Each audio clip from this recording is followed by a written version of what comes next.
Hello दोस्तों, video में आपका स्वागत है। मैं हूं राकेश कुमार और आप देख रहे हैं GIS NCERT। दोस्तों, आज हम समझने वाले हैं कक्षा 9 के अध्याय 4 को, जिसका नाम है दो चरों वाले रैखिक समीकरण, और साथ ही हल करेंगे इसकी पहली प्रश्नावली 4.1 को भी। ठीक है, तो चलिए फिलहाल आज की वीडियो को शुरू करते हैं।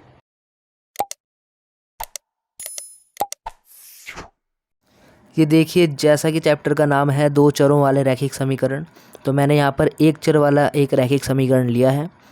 इन्हें रैखिक समीकरण इसलिए कहते हैं क्योंकि इनको एक रेखा पर दर्शाया जा सकता है। ठीक है, फॉर एग्जांपल जैसे कि मेरे सामने कि ये रैखिक समीकरण है, तो मैं इसको पहले सॉल्व करूँगा इस तरीके से। इसमें x की वैल्यू फाइंड करूँगा। ठीक है, 5 यहाँ पर प्लस में है, इसको इधर लेके आएंगे, माइनस में आ जाएगा, फिर x ऐसे रहेगा -5, और 2 यहाँ पर गुणा में है, इधर आएगा तो नीचे डिवाइड में आ जाएगा, भाग में आ जाएगा। अब इसको इससे डिवाइड कर दो तो आंसर आएगा -2.5। ठीक है, तो x की वैल्यू ये आ गई, यानी कि ये जो रैखिक समीकरण है इसका हमने मान निकाल दिया है। और अब हमें क्या करना है, इसको अब हम संख्या रेखा पर भी निरूपित करेंगे। ठीक है, तो आप देख सकते हैं यहाँ पर मैंने एक संख्या रेखा बना ली है जिसमें पॉजिटिव नंबर भी है और नेगेटिव भी है। अब हमें ये शो करना है इसमें -2.5, तो -2 यहाँ पर है और 0.5 कहाँ पर होगा, यहाँ पर बीच में। ठीक है, तो ये x की वैल्यू हम यहाँ पर शो कर सकते हैं इस नंबर लाइन पर भी, इसलिए इनको रैखिक समीकरण कहते हैं क्योंकि इनको रेखा द्वारा दर्शाया जा सकता है। ठीक है, तो ये तो था एक चर में रैखिक समीकरण। इसके अलावा दो चर में भी रैखिक समीकरण होते हैं, x के साथ y भी होता है, तो उनको हम बाद में पढ़ेंगे। ठीक है, फिलहाल इतना जानना काफ़ी है। इसके अलावा एक चीज़ और जान लेना चाहिए हमें, ये जो रैखिक समीकरण है जो कि दो चर में है, उनका मानक रूप ax + by + c = 0, ये दो चर में रैखिक समीकरण का एक मानक रूप है। ठीक है, ये हमें ध्यान रखना है। जितने भी दो चर में जो रैखिक समीकरण होते हैं वो इस रूप के होते हैं। ठीक है, तो चलिए अब इसकी प्रश्नावली को हल करते हैं। ये देखिए, ये है प्रश्नावली का पहला क्वेश्चन, और इसमें कहा गया है एक नोटबुक की कीमत एक कलम की कीमत से दोगुनी है। इस कथन को निरूपित करने के लिए दो चरों वाला एक रैखिक समीकरण लिखिए। संकेत दिया गया है, मान लीजिए नोटबुक की कीमत है x रुपये और कलम की कीमत है y रुपये। ठीक है, तो चलिए इसका आंसर देखते हैं। अब देखिए, ये है प्रश्नावली का पहले क्वेश्चन का आंसर। जैसा कि क्वेश्चन में कहा गया है कि जो कलम का मूल्य है वो y रुपये मानना है और नोटबुक का मूल्य x रुपये मानना है। ठीक है, तो वही हम लिख रहे हैं यहाँ पे, माना कलम का मूल्य y रुपये है तथा नोटबुक का मूल्य x रुपये है, ये हमने मान लिया। ठीक है, तब प्रश्नानुसार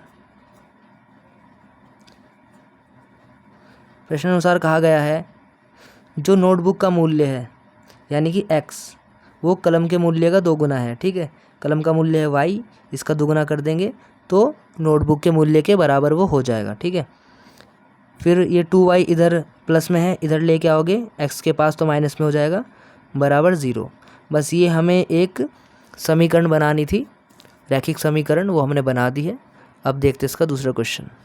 अब देखिए, ये है प्रश्नावली का दूसरा क्वेश्चन, और इसमें कहा गया है निम्नलिखित रैखिक समीकरणों को ax + by + c = 0 के रूप में व्यक्त कीजिए और प्रत्येक स्थिति में a, b और c के मान बताइए। ठीक है, तो चलिए इसका आंसर भी देखते हैं। ये देखिए, यह दूसरे क्वेश्चन के पहले पॉइंट का आंसर। ये हमारे पास एक रैखिक समीकरण है और इसकी तुलना हमें मानक रैखिक समीकरण से करनी है और फिर a, b, c की वैल्यू में बतानी है। ठीक है, तो सबसे पहले मैं क्या कर रहा हूँ, इसको इस फॉर्म में लिखूँगा, 2x + 3y, इसको इधर लेके आएंगे -9.35 और एक बार भी लगा हुआ है ऊपर, तो इधर हो जाएगा 0। ठीक है, अब हम क्या करेंगे, इस समीकरण की तुलना करेंगे, समीकरण की ax + by + c = 0 से तुलना करनी है इसकी। ठीक है, तुलना करने पर तो अगर हम इसकी तुलना करें तो a क्या होगा हमारे पास, a का मतलब जो x के साथ गुणा में है तो यहाँ पर है 2,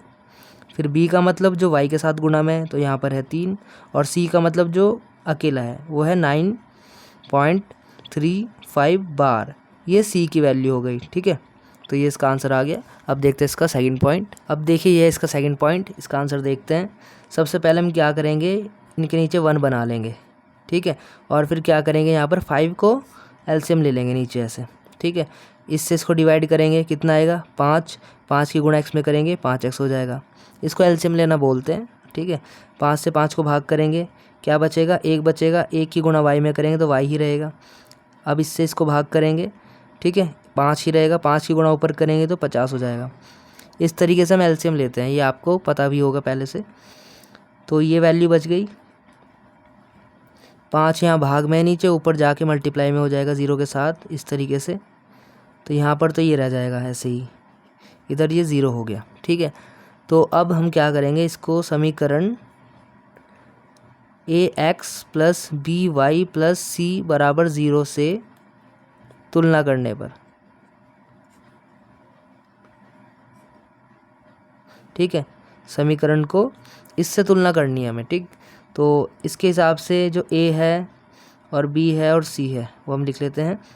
a क्या होगा, जो x के साथ मल्टीप्लाई में यानी कि 5।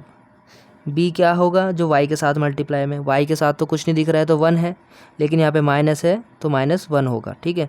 c तो फिर लास्ट में जो बच गया ये अकेला, ये हो गया c -50, ठीक है। ये इसका आंसर हो गया। अब देखते हैं इसका थर्ड पॉइंट। अब देखिए ये थर्ड पॉइंट का आंसर, इसको हमें पहले इस फॉर्म में लिखना है। जो उधर है ये 6, इसको इधर ले आओ, ठीक है। अब क्या करेंगे, इसकी तुलना कर देंगे। समीकरण की ax plus B Y plus C बराबर 0 से तुलना करने पर, समीकरण को हमें इस फॉर्म में लिखना है कि इधर 0 आ जाए, तभी तो इसकी तुलना हो पाएगी, ठीक है। तो अब यहाँ पे आप देख सकते हैं a, b और c। a क्या है, जो x के साथ मल्टीप्लाई में यानी कि -2। b क्या है, जो y के साथ है यानी कि 3। और c क्या है, जो ये अकेला है 6 माइनस का। तो ये इसका आंसर आ गया। अब देखते हैं इसका फोर्थ पॉइंट। अब देखिए ये फोर्थ पॉइंट का आंसर, इसको पहले एक साइड ले आओ, 3y को इधर ले आओ, ठीक है। इधर हो गया अब 0, ये बन गया। अब इसको थोड़ा और सॉल्व करो, x माइनस 3y, यहाँ पर कुछ नहीं है तो 0 लगा सकते हो c की जगह पर, और इक्वल्स टू 0। अब इसकी तुलना कर दो आप, ठीक है, समीकरण से। समीकरण की ax plus B Y plus C बराबर 0 से तुलना करने पर, तो इसकी हम तुलना कर रहे हैं। तुलना करने पर a की वैल्यू कितनी आ जाएगी, x के साथ क्या है 1, b की वैल्यू कितनी हो जाएगी -3, और c की वैल्यू 0, ठीक है। ये इसका आंसर आ गया। अब देखते हैं इसका फिफ्थ पॉइंट। अब देखिए ये है फिफ्थ पॉइंट का आंसर। इसको पहले इधर ले आएंगे, इधर प्लस में आ जाएगा इक्वल्स टू 0। अब इसको थोड़ा और सॉल्व करेंगे, c की वैल्यू भी लेके आएंगे। कुछ नहीं है c की जगह पे तो 0 लगा लो, ठीक है। अब इसकी तुलना कर देंगे। समीकरण की ax plus B Y plus C बराबर 0 से तुलना करने पर, ठीक है। तो a कितना हो जाएगा, x के साथ क्या है 2, ये तो हो गया a। b कितना हो जाएगा, जो y के साथ है 5, और c कितना हो जाएगा ये 0। ये इसका आंसर हो गया, ठीक है। अब देखते हैं इसका 6 पॉइंट। अब देखिए ये है 6 पॉइंट। ये ऑलरेडी इधर 0 है, लेकिन जो चीज़ इसमें मिसिंग है उसको लिखना है। 3x ऐसे रहेगा, y की वैल्यू इसमें कुछ नहीं दे रखी है तो 0.y आप लिख सकते हो, ठीक है। y कुछ नहीं है तो 0 के साथ y लिख सकते हो, इसका मतलब है कि 0 ही है, कुछ नहीं है, ठीक है। +2। अब इसकी तुलना कर सकते हैं हम आसानी से, लिख देंगे। समीकरण की ax plus B Y plus C बराबर 0 से तुलना करने पर, ये लाइन आपको लिखनी पड़ेगी। तो फिर a कितना हो जाएगा 3, b कितना हो जाएगा 0, c कितना हो जाएगा 2, ठीक है। अब देखते हैं इसका 7th पॉइंट। अब देखिए ये है 7th पॉइंट। इसमें भी इधर 0 है ही ऑलरेडी, तो जो चीज़ मिसिंग है उसको लिख लो। x नहीं है इसमें तो 0.x लिख लो, y है -2 है, ये c का काम करेगा। तब फिर वही लाइन लिखनी है। समीकरण की ax plus B Y plus C बराबर 0 से तुलना करने पर, ये हमने लिख दिया। अब देख लो यहाँ पे a की वैल्यू क्या है 0, b की वैल्यू क्या है कुछ नहीं है तो 1 है, c की वैल्यू क्या है यहाँ पे -2, ठीक है। अब देखते हैं इसका 8th पॉइंट। अब देखिए यह 8th पॉइंट का आंसर है। इसको हम क्या करेंगे, 2x तो ऐसे ही रहेगा देखो, और 5 को 2x के पास ले जाएंगे तो माइनस में चला जाएगा ऐसे, ठीक है, बराबर 0 रह जाएगा। अब जो चीज़ मिसिंग है उसको लिख लो। 2x प्लस y नहीं है तो 0.y लिख लो, और -5 ऐसे रहा, ठीक। अब इसकी तुलना कर दो, यही लाइन लिख देना यहाँ पे, मैं बीच में जगह छोड़ रहा हूँ, आप लिख लेना अपने आप। ठीक। अब ए की वैल्यू क्या निकल के आई 2, बी की वैल्यू क्या निकल के आई 0, सी की वैल्यू -5। ये इसका आंसर हो गया। ठीक है, तो दोस्तों आज की वीडियो में इतना ही। बाकी जो प्रश्नावली है वो हम करेंगे अगली वीडियो में। तब तक के लिए bye, take care, thanks for watching.